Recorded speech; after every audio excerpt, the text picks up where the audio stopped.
नमस्कार दोस्तों। टॉपिक चल रहा है हमारा कैपिटल बजटिंग और उसके अंदर हम डिस्कस कर रहे हैं net present value technique. Net present value technique के अंदर हम जो भी हमारे कैश फ्लोज हैं उनको हमने सबसे पहले दो कैटेगरी में क्लासिफाई कर दिया, इनफ्लोज एंड आउटफ्लोज। इनकी प्रेजेंट वैल्यू निकाल करके आपको इसे नेट करना होता है। So net present value is simply present value of inflows minus present value of outflows।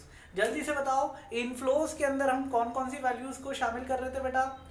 Inflows के अंदर हम CFAT को शामिल कर रहे थे, सैल्वेज वैल्यू को शामिल कर रहे थे और हमारे वर्किंग कैपिटल को शामिल कर रहे थे। यानी एनुअल CFAT और टर्मिनल कैश फ्लोज यहाँ पर शामिल किए जाएंगे।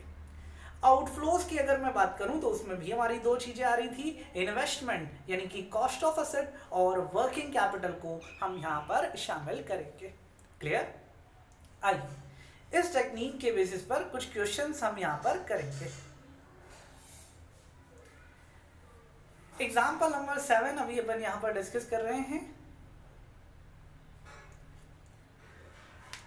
मशीन X और मशीन Y दो म्यूचुअली एक्सक्लूसिव प्रपोजल्स हैं। Two mutually exclusive proposals X and Y are there. Machine X and machine Y, इनकी कॉस्ट है 1,50,000 और 2.5 लाख रुपए। लाइफ है दोनों की 5 साल 5 साल। Salvage value at the end 10,000 and 25,000। Working capital 50,000 70,000। Sales per annum 1,30,000 2 lakh।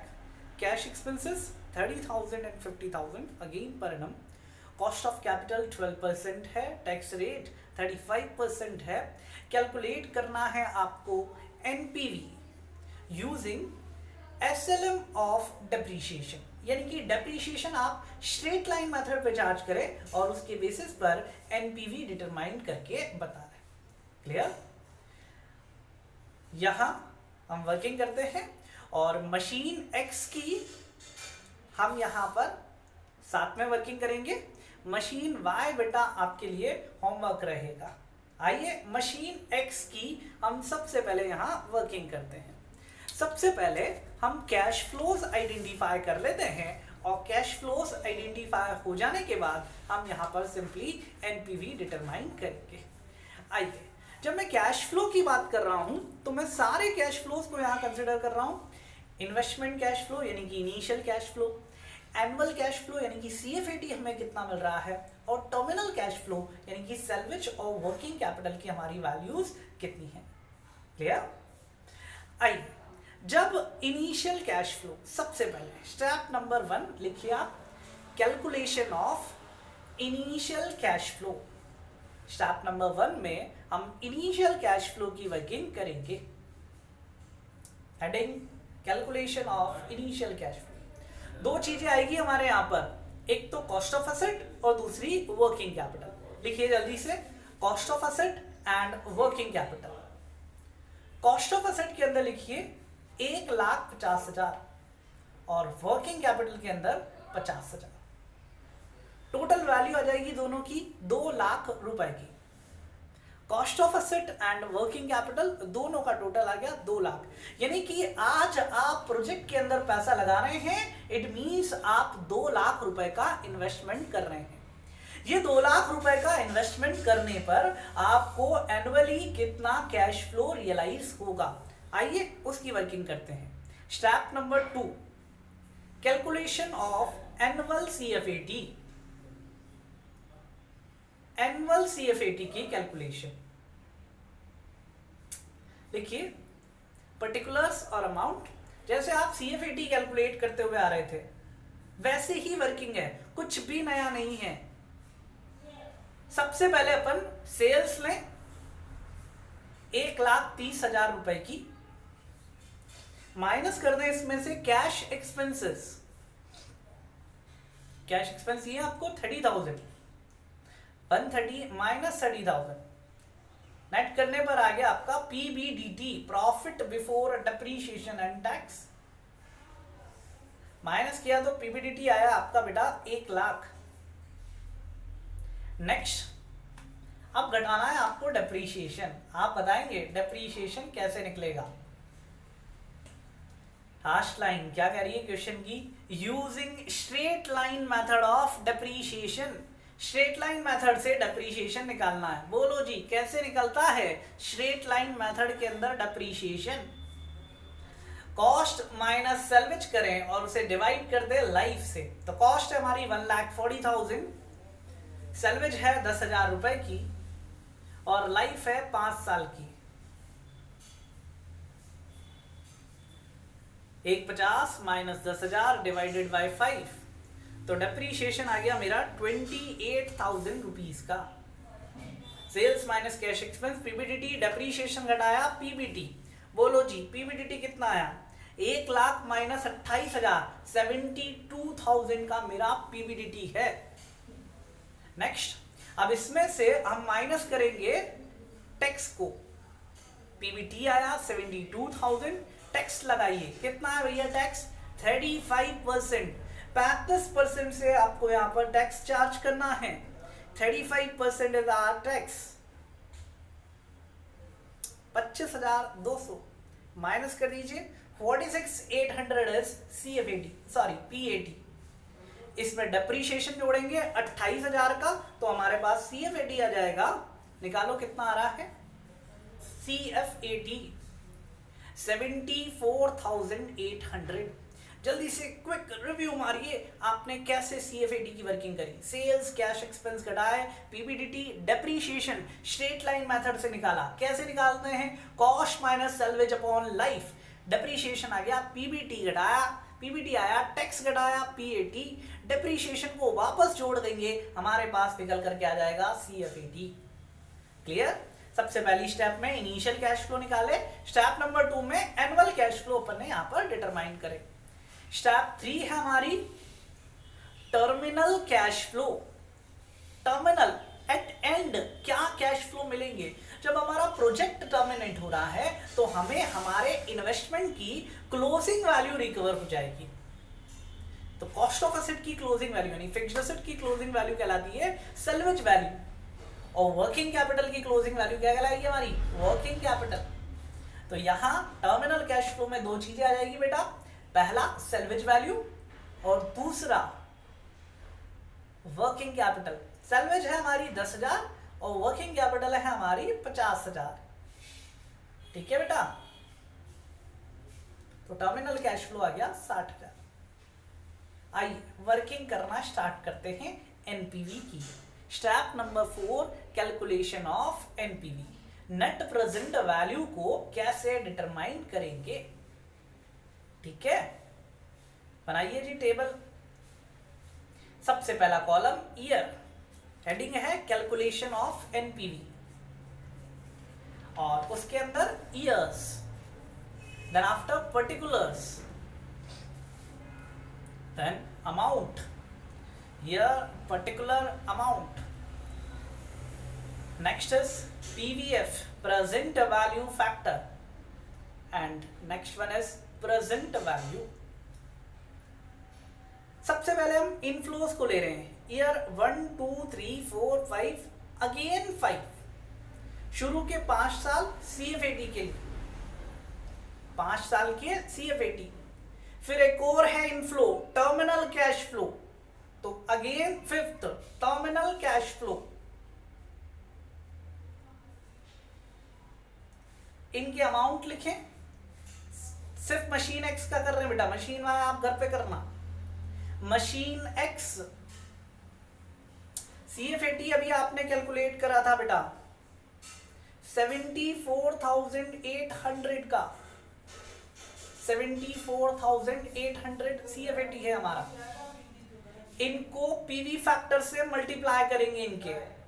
आइए पीवी फैक्टर, भूल तो नहीं गए पीवी फैक्टर निकालना। कैसे निकालते हैं, 1 डिवाइडेड बाय 1 प्लस आर। तो आर है मेरा यहां पर 12% यानी 0.12। लिखिए 1 डिवाइडेड बाय 1.12 इक्वल्स टू करा, मेरा पीवी फैक्टर आ गया बेटा 0.893। अगर कोई डिजिट 5 से ज्यादा आ रहा है, फोर्थ डिजिट, तो मैं उसे राउंड कर दूंगा, ठीक है ना। तो 0.893 फिर से इज इक्वल टू दबाइए 0.797, फिर से इज इक्वल टू तीसरे साल का आ जाएगा 0.12, फिर से इज इक्वल टू, तो पीवी फैक्टर आ गया 0.635, फिर से इज इक्वल टू 0.567, फिर से इज इक्वल टू नहीं दबाना है भैया, आपकी लाइन आगे चल रही है, इसका मतलब ईयर नहीं बढ़ा, ईयर तो फिफ्थ ही है। तो कितना आएगा इसका पी फैक्टर भी 0.567। अमाउंट थे ईच ईयर सीएफएटी के 74,800, टर्मिनल कैश फ्लो था 60,000, सारे पीवी फैक्टर लिख लिया अपन ने, मल्टीप्लाई कर दीजिए, अमाउंट को पीवी फैक्टर से मल्टीप्लाई करेंगे, प्रेजेंट वैल्यू आ जाएगी। देखो नई वर्किंग नहीं है बेटा, ये वही वर्किंग है जो पहले आपने करी थी, कौन से अप्रोच के अंदर, डिस्काउंटेड पे बैक पीरियड के अंदर, क्लियर। तो वही वर्किंग अपन ने यहां पर यूज करी है, गॉट इट। अमाउंट को पी फैक्टर से मल्टीप्लाई कीजिए, प्रेजेंट वैल्यू आ जाएगी, निकालो भैया जल्दी से, मल्टीप्लाई करते चीजिए, आपकी वैल्यू आते जाएगी।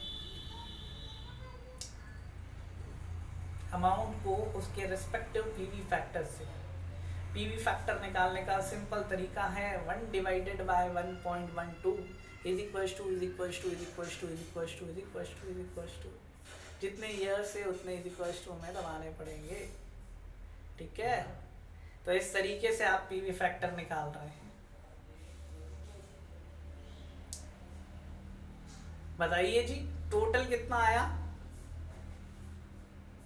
प्रेजेंट वैल्यू ऑफ इनफ्लोज का, 3,03,600, बहुत बढ़िया जी, 3,03,600 रुपए।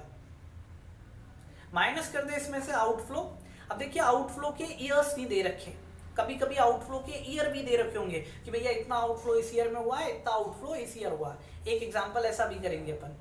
तो यहां अपन क्या कह रहे हैं, आउटफ्लो का कुछ नहीं कहा तो आज ही करना पड़ेगा, यानी कि वो ऑलरेडी प्रेजेंट में है, उसकी प्रेजेंट वैल्यू निकालने की जरूरत नहीं।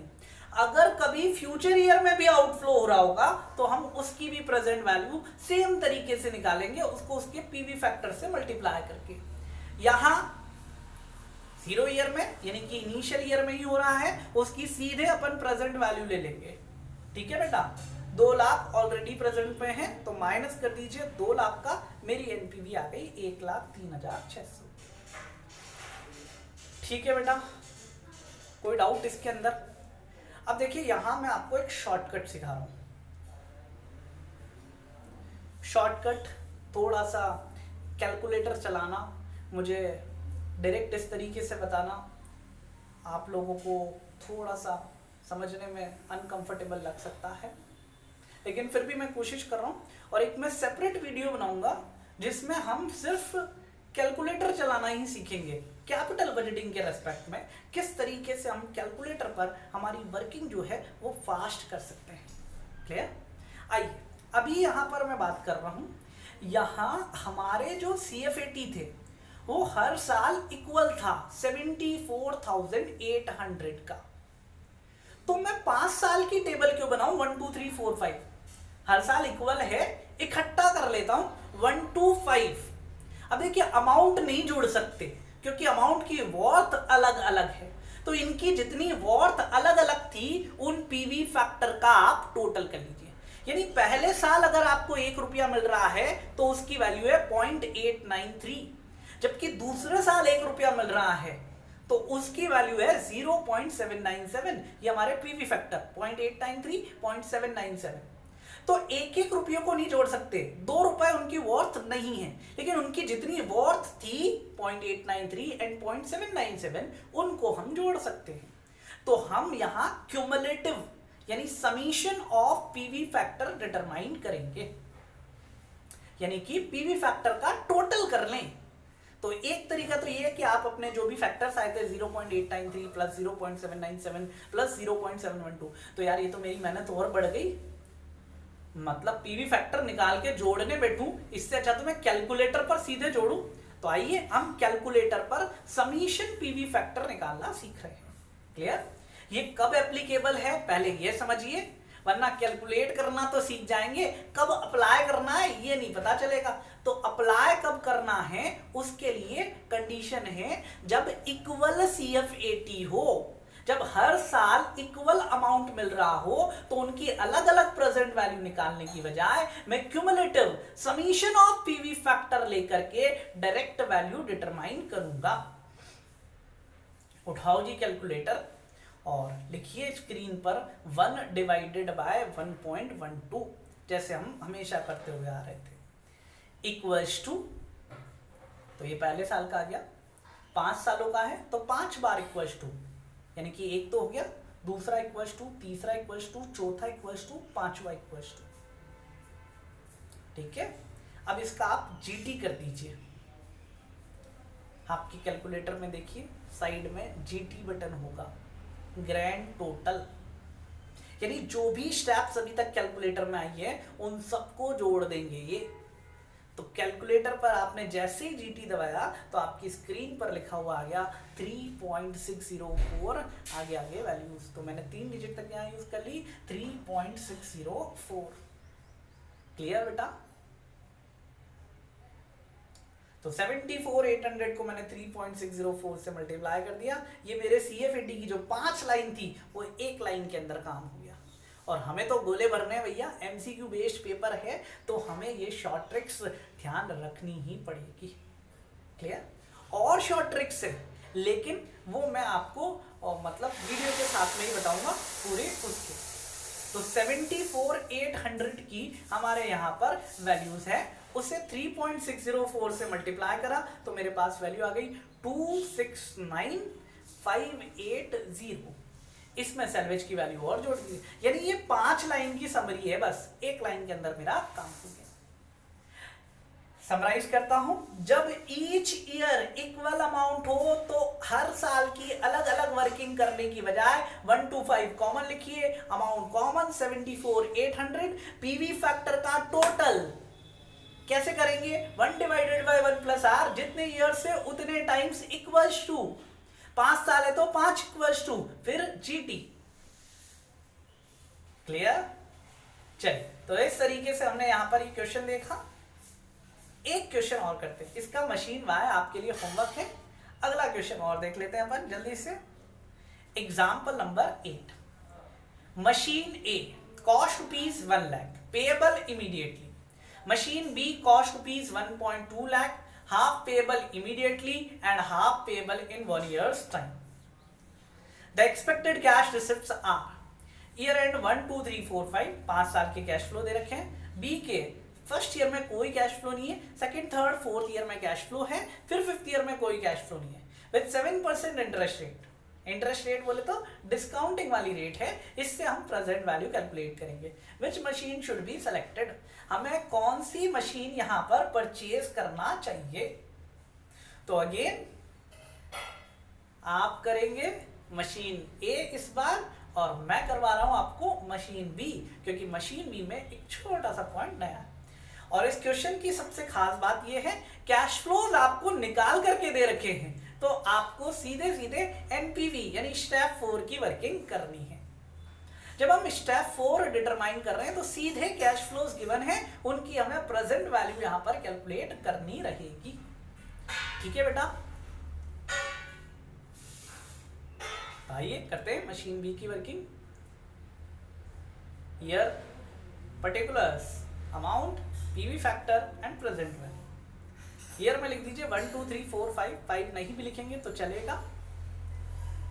नेक्स्ट, अमाउंट, पहले साल का अमाउंट है, पर्टिकुलर्स में CF80, पहले साल का अमाउंट है 0, दूसरे का 60, 60, 80, फिर 0। पीवी फैक्टर निकालो, 1 divided by 1 plus R equals to करते जाइए, हर साल का लिखते हैं। यहां जीटी यूज कर लूं क्या, समीशन करना है क्या? नो, यहां समीशन नहीं करेंगे, सम नहीं कर सकते यहां। क्यों नहीं कर सकते? क्योंकि हर साल इक्वल अमाउंट नहीं है। जब हर साल इक्वल अमाउंट हो तो आप इस तरीके से वर्किंग कर सकते हैं। यहाँ हर साल का अमाउंट डिफरेंट डिफरेंट है, 60,000 and then 80,000।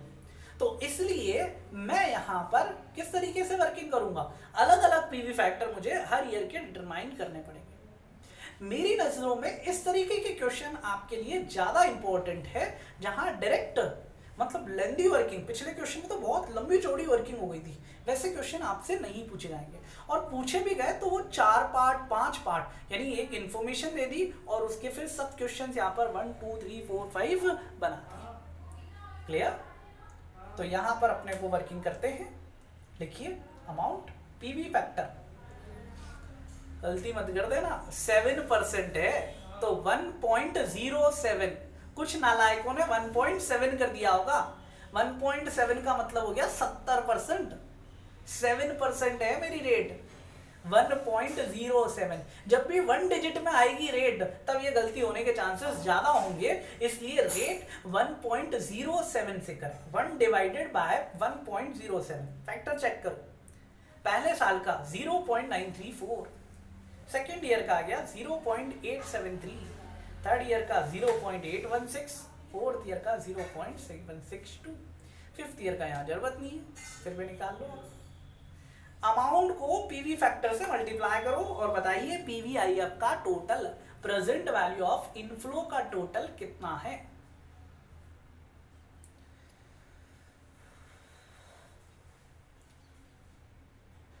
Present value of inflow का total, present value of inflow का टोटल आ गया मेरा 1,62,300। चेक कीजिए इतना ही आ रहा है क्या। अमाउंट को उसके पीवी फैक्टर से मल्टीप्लाई करना है, 60,000 इंटू 0.873, 60,000 टू 0.816, 80,000 टू 0.762, इनका टोटल करा मैंने तो 1,62,300। अब यहाँ का सबसे इंपॉर्टेंट पॉइंट क्या है, आउटफ्लो की लाइन पढ़िए जो ऊपर दी थी, machine B cost rupees 1.2 lakhs, 1,20,000 की कॉस्ट है, हाफ पेएबल इमीडिएटली, आधा तो अभी पे करना है, and half payable in 1 years time, और बाकी बचा हुआ आधा हम आगे पे करेंगे 1 साल बाद। यानी कैश फ्लो हो गए मेरे 0 ईयर पर आधा यानी 60,000 और फर्स्ट ईयर पर आधा 60,000। तो जो हमने पिछले बात कही थी कि भैया आउटफ्लो भी कभी कभी फ्यूचर ईयर में हो सकता है, तो हम इस टेबल को एक्सटेंड कर दें ईयर में। अब लिखिए 0 एंड 1, इसी को कंटिन्यू लंबी करिए टेबल को, 0 1 अमाउंट पर्टिकुलर्स में आ जाएगा इन्वेस्टमेंट, अमाउंट आ जाएंगे 60,000 और 60,000। 0 का पीवी फैक्टर अमाउंट आ गया 60 और 60, पर्टिकुलर्स में लिखा आपने इन्वेस्टमेंट। अब पीवी फैक्टर की बात, 0 ईयर ऑलरेडी प्रेजेंट में है तो उसका पीवी फैक्टर हमेशा 1 होता है। 0 ईयर का प्रेजेंट वैल्यू फैक्टर हमेशा 1 होगा। क्लियर?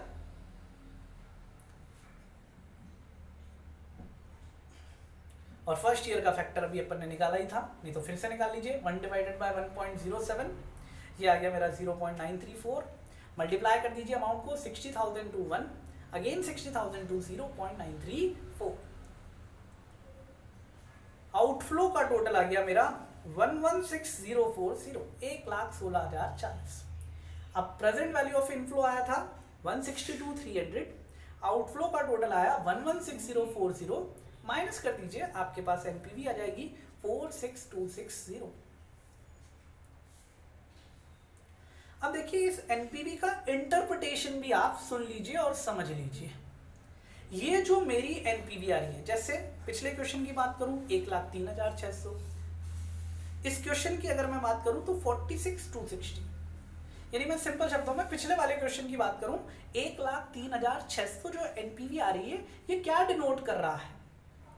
एनपीवी हमें ये डिनोट करके बताती है कि हमने जो 2 लाख रुपए का आउटफ्लो इन्वेस्ट किया था वो रिकवर हो गया, हमें कॉस्ट ऑफ कैपिटल 20% का रिजल्ट, क्योंकि हमने प्रेजेंट वैल्यू ली ना बेटा, तो हमें जो कॉस्ट ऑफ कैपिटल का रिटर्न चाहिए था, यानी हमारी कॉस्ट ऑफ कैपिटल वसूल हो गई, यानी कॉस्ट ऑफ एसेट 2 लाख रुपए वसूल हो गए, 2 लाख का पर एनम के हिसाब से 12% पैसा वसूल हो गया।